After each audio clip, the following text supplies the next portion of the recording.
So I'm doing this video, a quick introduction for the video that's coming. Mike Duran, a friend of mine, have a channel on YouTube. I would like to recommend you to check his channel, the link is here.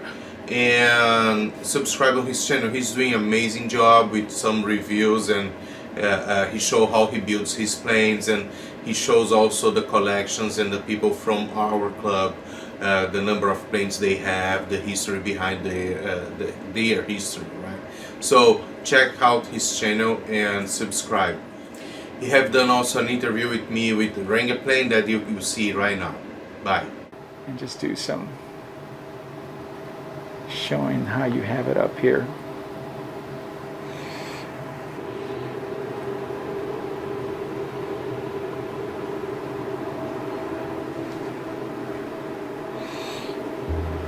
It's a lot of printers.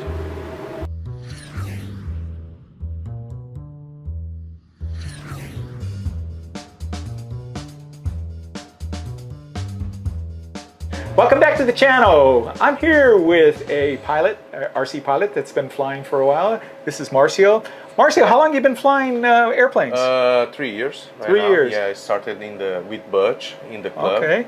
Did you just start with a trainer? Is that what you did when you first started? I started with a trainer.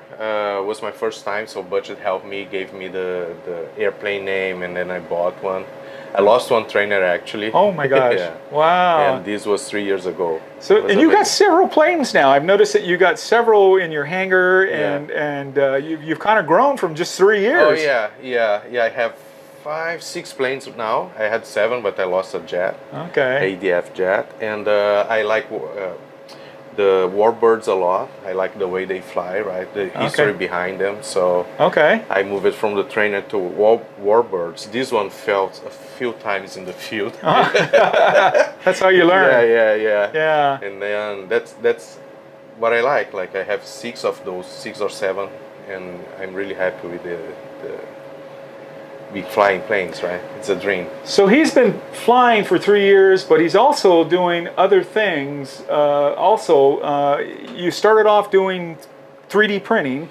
Yeah. So I was flying, and then I started. I had another hobby that was the trains too, because COVID came, right? We were not going out. So I started to make the train things, and then I saw that the market doesn't have a lot of things, right? Right. Like a small. I love Spitfire, so I was trying to have a small Spitfire to print and put in my train set, and then I was not able to find. And then I decided to start to print things for me, just for hobby. And I made tanks, I made Spitfires, and then I started to get inside the 3D printing too. COVID helped that too, right? Because we had plenty of time to do things. And then I was between the planes, the train set, and the 3D printing. Okay, so and you decided to maybe make some product that you can go out there and sell a little bit. Yeah, actually I started to make to my own. So I have a lot of old designs. I want to hang the planes in the ceiling. Okay. I lost one plane that fell when I was doing dealing with the ropes and the phone, because we need ropes to hang the plane, right? And one fell from my hands. I was in a ladder trying to put it in the ceiling because I put them in the garage in my garage ceiling, and one fell, and I was really upset with that. You know the feeling, right? Sure. Because we lose the plane that we are flying. I was just coming from the field, and then I said, no, I need to make something to hold the planes.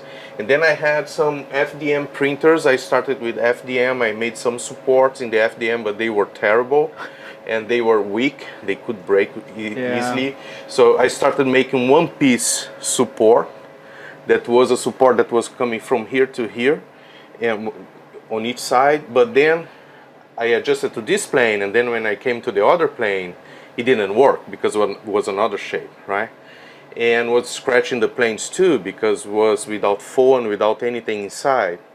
So after like 10 designs, 10 ideas, one day putting my watch, I thought, oh, I could make small parts, right? So make like links, and this works as a swatch band, right? So it can adapt to any airplane shape, right? Okay. So let me get my camera closer to you and Yeah, kind yeah. of show me kind of what Yeah. this. So here's the actual part that he actually makes, and Yeah. go ahead and tell me a little bit about what I'm seeing here. So as I told you, I had several designs, right? And one of the points was like, how can I put the plane there and remove?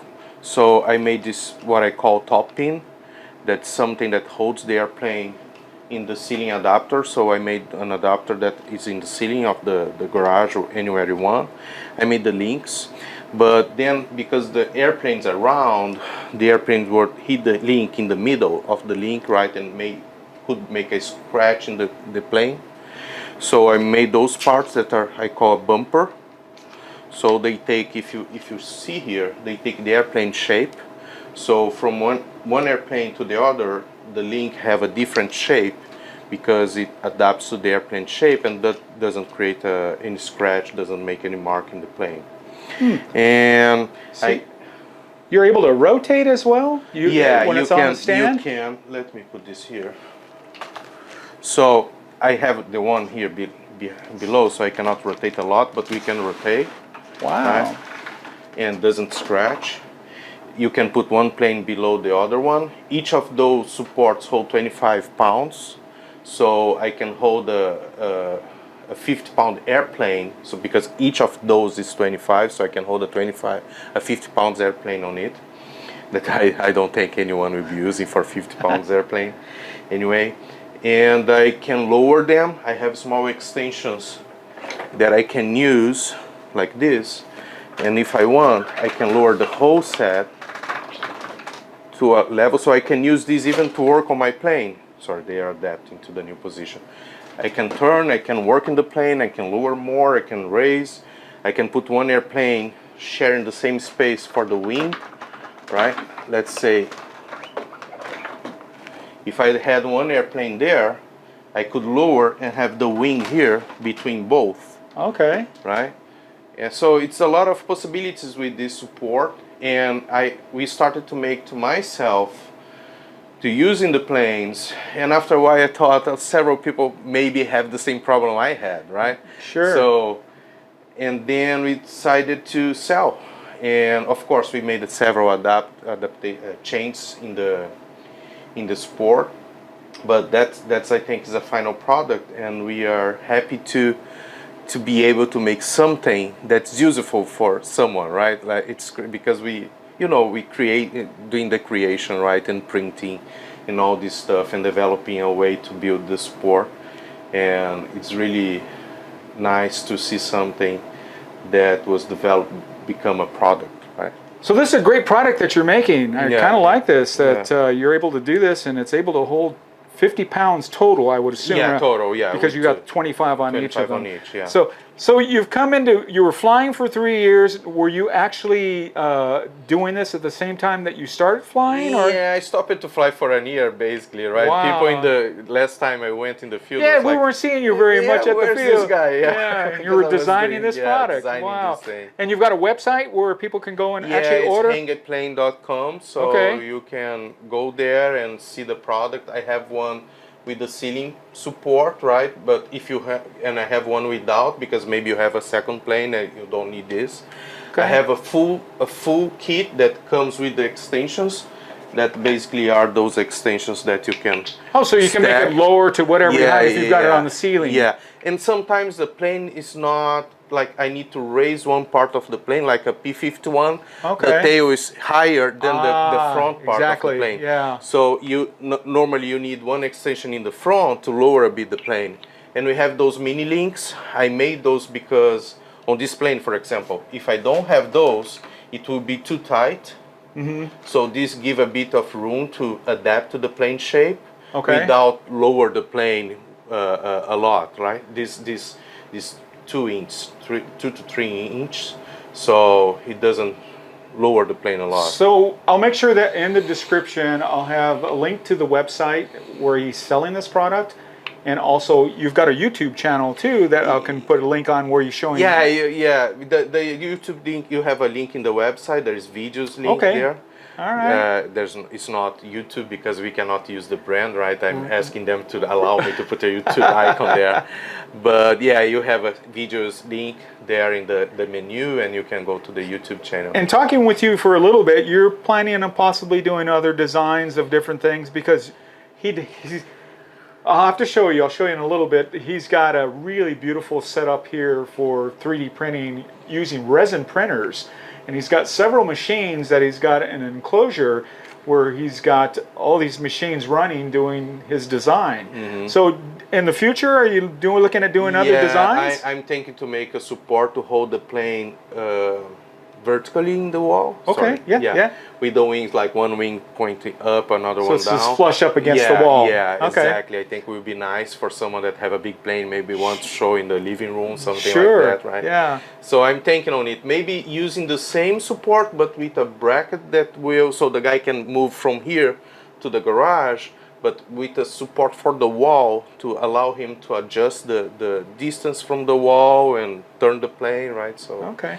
yeah. So now that I'm you've still thinking on it. It's not in the design part yet, you know. Yeah, you're an inventor. Yeah. So now that you've got this done, are we going to see you more out in the field flying? Oh yeah, for sure. For sure you will. Yeah. all I right. really enjoy it. It's amazing to be flying planes. Well, thank you for watching this channel. If you like what you see, please click the thumbs up. And if you haven't subscribed, please subscribe. And we'll catch you at either the next new product, somebody's hangar. So we'll see you next time. We'll catch you at the next video. Have a good one. Bye. Bye.